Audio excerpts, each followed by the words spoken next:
I'm just gonna have really bad lighting for a little bit. There's nothing I can do about it. I have tried every location. Also, I have like a weird sun rash farmer tan going on. Shut up. Hey y'all, I'm back and I have more of your scary stories. I'm so nervous to read. I saved one of these like weeks ago and I meant to read it, but the video was too long, so I never got to it. So I'm gonna read that story and then I picked out another one. They're both fairly long, so we'll say. These are paranormal. I don't know if I said that already. This says The Demon House on Covington Avenue. Hey Courtney, I've been following your channel for a few years now, and I have to say your videos are addicting. You're the only YouTuber I watch pretty much now since I'm into anything paranormal, and for a good reason too. My name is Matt, and I've had a couple of paranormal experiences when I was little, but nothing quite like this house. I live in the state of Ohio, you know, the state with a bunch of small rural towns and nothing exciting ever goes on.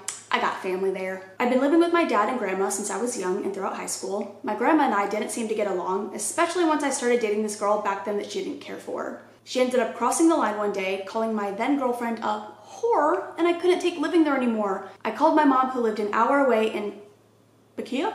I don't know how to say that. Asked her if it would be okay if I moved in with her and her boyfriend. My mom and her boyfriend, they're no longer together, lived in a small one-bedroom house at the time, but they agreed to let me stay with them. I packed my stuff up in my 1999 Honda Accord and made the trip over there. After the holidays and realizing they needed to get a bigger place for all of us, they found a 3-bedroom house for rent on the other side of town on Covington Avenue. Immediately, things started getting strange. I just realized Williams is eating, so if you hear a little munching in the background, sorry. On the very first day of moving our stuff into the house, my sister, who was back home from college for the summer, heard her name being called after only a few minutes of stepping foot into the house. She asked my mom if she had called her name, to which she replied, no. My sister just thought she was hearing things at first. A few days later, after settling into the new house, my sister was in the shower upstairs where she and I shared a bathroom and heard her name being called again. This time it came from right outside of the shower. It was a man's voice. My sister was seeing black masses or shadows in the short hallway upstairs leading to our bedrooms and inside of her room, and also on her bed a few times as she was walking to her room. Not too long after living there, we all began noticing a moldy, musty smell coming from the basement door. So I decided to go down there to check it out with my sister and her boyfriend at the time just to explore. Previous tenants had moved out and we found it creepy how there was a bunch of their belongings down there that they didn't bother to take with them. My girlfriend at the time, now my ex, came to visit quite often and stayed in my room with me. She had a couple of small paranormal experiences when she was little, but grew up to be kind of a skeptic. One Saturday morning, I got up to get ready for work at my McDonald's job. I opened for them, so I had to be there at 4 in the morning. Shortly after I left that morning, she was trying to go back to sleep. As she was drifting off, she heard 3 knocks on my bedroom door. My sister was already back at college at this point, so nobody was upstairs. She froze, not wanting to get up to check, and not too long after, she fell asleep. A few hours later, when she woke back up, she went downstairs and asked my mom if she had been upstairs in the middle of the night or if her boyfriend had been up. My mom told her they hadn't been upstairs at all. That freaked her out since 3 knocks usually means demonic activity. A couple of months went by and it was about a week before my 22nd birthday. My girlfriend had surprised me with tickets to go see Kevin Hart on his What Now comedy tour in Dayton at Wright State University. We had a blast that night and I haven't laughed that hard since I don't know when. The morning after, we went for brunch at Bob Evans and I started feeling off later that day, but wasn't sure if I was getting sick or if it was something I ate. I went to work on Tuesday morning like normal, my schedule was Tuesday through Saturday, and started feeling like I was about to pass out. I left work, went home to rest. A few hours went by and I developed a high fever that stayed around 103 or 104 degrees for 2 days and a nasty cough. I was trying to wait it out, thinking it was just the flu, but on Thursday, the day before my birthday, I got up to go stretch my legs and use the bathroom and my urine was brown. That's when I realized something was wrong. I called my mom since she was at garage sales and I told her I needed to go to the hospital. She didn't know how serious it was until she saw me barely able to walk to the car. We got to the hospital, went straight to the ER. They put me in a wheelchair right away and checked my vitals. My heart rate was around 190 and I was seriously dehydrated and needed to be put on fluids. They put severely, not seriously. They hooked me up to IVs, gave me fluids, did more testing. It turns out I had bacterial pneumonia, a UTI, and tachycardia. I was quickly admitted and was in there for 5 days. My girlfriend stayed with me for as long as she could the whole weekend I was there. On my second day, they almost sent me to the ICU because I wasn't getting any better. By the third day, the 5 different medications they were giving me through IVs were finally doing their job and making me feel somewhat better to where I was able to stay awake more often. My oxygen was still kind of low, so they kept me on oxygen for a while longer and had me do breathing exercises to strengthen my lungs. The time had come for me to be released from the hospital on Tuesday around 1 or 2 o'clock that afternoon after having another chest x-ray taken. My lungs were clear and I was ready to go home with some medication and a breathing instrument. After another week or so, I was able to go back to work and felt a little more normal. I seriously believed that the demonic energy in that house was what caused me to be super sick and draining my energy, as it didn't affect anyone else in the household.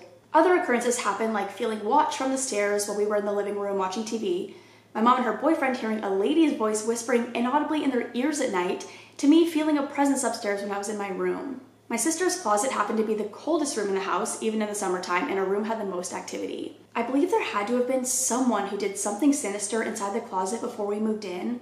We did have the house blessed and it worked for a little, but then the activity slowly started back up again. Another strange thing is that every time the landlord's wife came to collect rent once a month, she would ask if anything unusual had been happening, like she knew something was going on, and my mom would always tell her everything was fine. She didn't want to give the lady any satisfaction or give any indication that we knew it was haunted.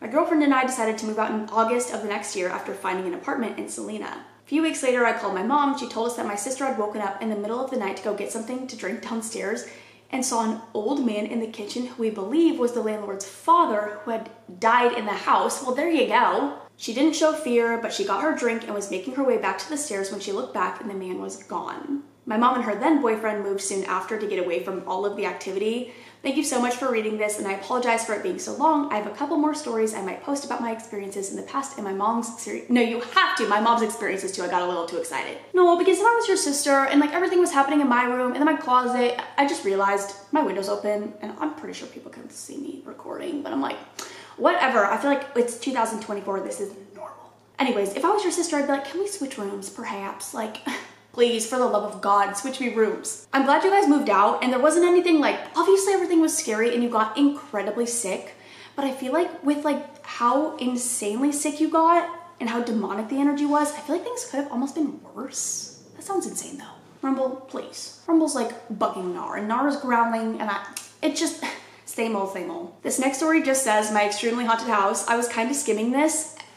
I'm pretty sure this is gonna scare the shit out of me. And Williams is using the litter box. Okay, so my name is Emily. I live in Ohio, again, and I used to live in this really creepy house out in the middle of nowhere. When we first moved in, we were actually told that a man, his son, and even his dog died there.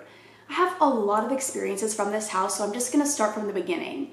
Literally everyone has stories from that house. My mom, my dad, even my friends. This is an account of all the paranormal things that I've experienced there. Sorry, I thought Williams was done, but apparently he's not. You always say don't apologize for your stories being long, lol, but honestly this is really long. It's fine. From the moment we moved in, I felt uneasy there. Literally the first night I was sitting up in bed watching TV and my lights turned on and off. We had those old sconces on the walls that you literally had to click on and off with a rotating switch. There were no light switches on the walls or overhead lights, just all wall sconces. So I literally heard the light click on and off. Then my TV went off. I bolted downstairs and slept in the living room. A few days later, about 2 p.m., my friend and I were sitting in the front yard playing with my 2 cats, and we both looked over and there was a man standing next to this old, completely rusted out car just staring at it. Now, my driveway was almost a half-mile long. The only thing in the grassy area around my house were a couple of old grain silos, a large barn without any doors, and an empty chicken coop. Around the entire house was empty fields in a wooded area that was quite a distance away. We would have definitely seen this man walk up here. It would have taken quite some time, and we were out there for hours. I called out to him and said, "Hello there, can I help you with something?" He didn't say anything back, just turned to look at me, then back to his car. It really creeped me out, so we walked up to the house to get my mom. We both stared at the man the entire time we were walking. He never looked away from the car. I opened the door, my friend walked inside, and I turned away for only a second, but when I looked back, the man was gone. Like I said, we would have definitely seen him if he walked away. He just vanished.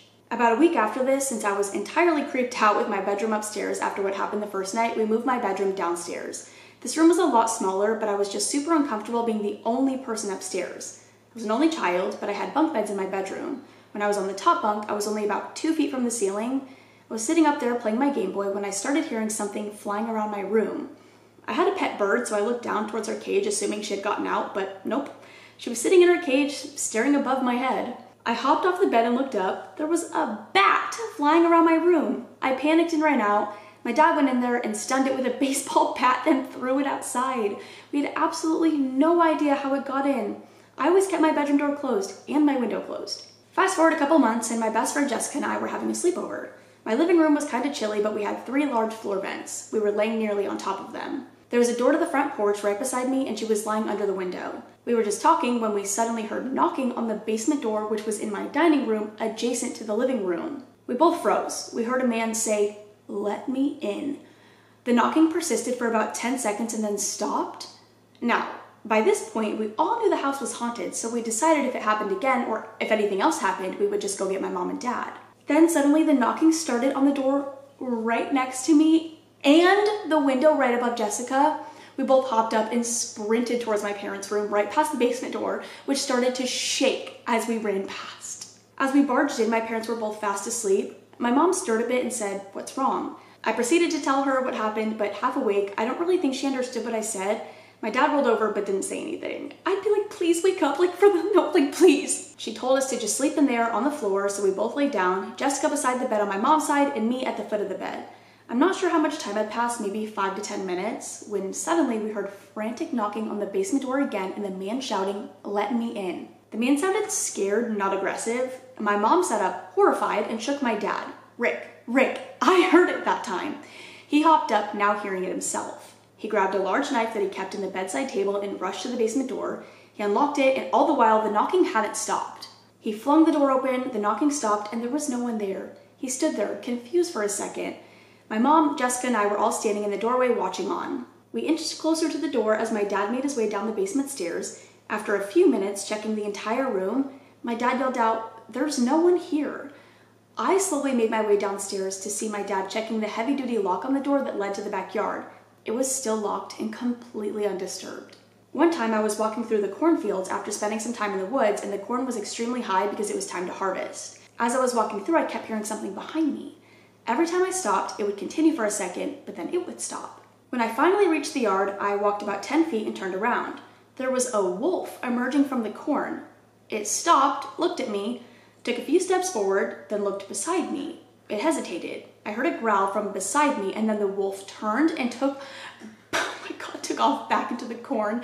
I looked down where the growl had come from, and there was nothing there. It sounded like a dog. Now for the most unbelievable story, as if this wasn't bad enough. In fact, I still question to this day if this actually happened or if we all hallucinated all of this. This black and white cat we had for only a short time, Stockings, walked right over to me and started purring and rubbing against me. She always had a bit of a deformity from a fight with a raccoon years prior.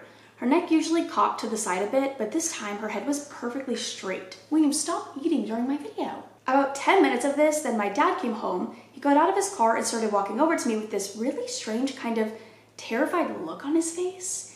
He didn't say anything, but he just looked at Stockings and I, then speed walked into the house. After that day, I barely saw Stockings. I would see her every now and again, but usually at a distance or just briefly. I didn't think anything of it at the time. Fast forward about 15 years, my dad and I get to talking. Come to find out, a few days before the day he came home and acted strange, he actually had hit Stockings with his car. He didn't tell me because he knew I would be upset. He buried her in the backyard, and that was that. Until that day that he saw me petting her in the yard. At first he was thinking I dug up this cat and was petting it, which of course would be disgusting and scary to see. But then he realized she was moving and purring and, well, appeared to be alive. He had ran into the house and told my mom, who was just as confused and terrified. That night, my dad went to where he buried her and dug her up. She was still in the box he buried her in, so basically that day I was petting a ghost cat somehow, and all of us would continue to see her for over a year, even though she was dead. You're so right, that absolutely is the craziest part of all of this, and if I was your dad, I would have been screaming when I saw her purring and petting. No! Some other reoccurring things that happened there. Occasionally when my friends and I would go upstairs to play in the playroom, which was my original creepy room, somehow toys would just make noise without being touched, or things would be in different places than we left them. Sometimes we would hear a dog running up and down the stairs. We would even hear the jingling of a dog collar and tags, even though we didn't have a dog. Sometimes we all felt like someone was watching us at the same time, or we would just hear random noises, things like that. We even sometimes saw that man and a boy out in the fields around the house, just walking through, which we wouldn't think was strange until we looked back and they had just disappeared somehow. So yeah, we've experienced a lot of stuff there. I know this is super long and I completely understand if you don't ever get the time to read it. Shut up. I really just wanted to get it out there because I've only ever told my boyfriend about all these things and figured it may be interesting enough to share. Of course it is. Also, I'm a massive fan. I just finished watching literally every single one of your videos. I've been binging them in my free time for the last couple weeks. You're sweet. And I loved that. Wait, that was It was like scary, but not like over. This is so bad. This like line on my arm, dude. I like can't get over how bad it is. It's like, it's really just like a sun rash at this point. I got really burnt, but I had like a t-shirt on. So this is what I'm left with. But regardless, okay, I feel like it was really creepy and it's unbelievable. But it's like probably honestly, one of the favorites. That cat is crazy to me. That's like one of my favorite things I think I've ever read. The ghost cat, because I would love if my cats were ghost cats when their time comes. Okay, and apparently these stories weren't as fucking long as I thought they were gonna be because that was only 20 minutes. So sorry, it's gonna be a shorter video. I don't know what to tell you, but that is all I have for now. I hope you guys enjoyed. If you have any other creepy paranormal stories you want to share with me or the community, I will have my subreddit linked down below. I'm gonna ramble a little bit at the end of this, so I'm gonna go. I love you guys. I will see you in the next one. Bye. I don't have too much to say. Honestly, I just want to tell you guys, I am so addicted to Stardew Valley. It is unhealthy. Like my back hurts from how much I've been playing. Like I wake up in the morning and my back is like in so much pain. I don't think it helps that I'm sleeping on a mattress on the floor. I don't know if that affects anything, but I'm pretending like it does so I can keep playing Stardew Valley and not feel guilty about it. But I've been playing like at least 6-7 hours a day. It's a problem, but I've completed the bundles, which I've never done before. I've played Stardew Valley like a lot, but my first playthrough where I actually did like a full playthrough, well, not even a full one, but like the one I have the most hours on, I sold my soul to the Jojo, whatever the company was, like the mart, the capitalism. I sold my soul to capitalism because I didn't feel like doing the bundles. I thought it was going to be so hard, but it was so easy. I already did it like year 2 because I didn't start at year 1, or else I probably could have done it year 1. Started them year 2 because I wanted to just like take the first like couple seasons to just grind, you know, and make some money. But it was like so easy, like it was insane. And now I just got access to Ginger Island, which I could never get before because, okay, if you know Stardew Valley, the desert caves, whatever, the like skull, I don't know what it's called. They're like harder than the regular mines, but like not impossible. In my last game, I think I was glitched or bugged or something because I couldn't even enter the first floor of the desert mine without getting bombarded by 50 mobs and instantly dying on the first floor. And now I can make it to floor like 30 without an issue. And so I'm like, I don't know what was wrong with my other game. It was pissing me off because I was like, I can't do anything. I can't get iridium. How am I supposed to do it? So I got access to Ginger Island for the first time ever. And I apparently have to like, I don't know, be friends with parrots. I don't really know exactly what I'm doing. I'm gonna ask my sister because she's like beat the game. But yeah, that's been like my whole life. And I also like can't really do anything right now because I don't really have a home and there's not much going on anyways. So like I'm in an empty fucking apartment. Like I have nothing to do here. So all I have is my computer. So I've just been playing Stardew Valley like literally nonstop. I could be filming. You're right. I could be. But yeah, that's all I really had to say. I don't think I have anything else. But I'm gonna go now and play Stardew Valley more. I played all day. It's like 2 p.m. I never film this late. My thing is like I always wake up and film or edit right away. First thing in the morning, that's what I do. But I was like, maybe I won't film today. Maybe I'll just play Stardew Valley all day. I deserve that. Why? I don't know. But my back hurt really bad and I was like, I already picked up the stories. It's fine. I'll get ready. I'll film. Like it's not, like I can do that. I can spend 30 minutes filming a video away from my computer. So I did.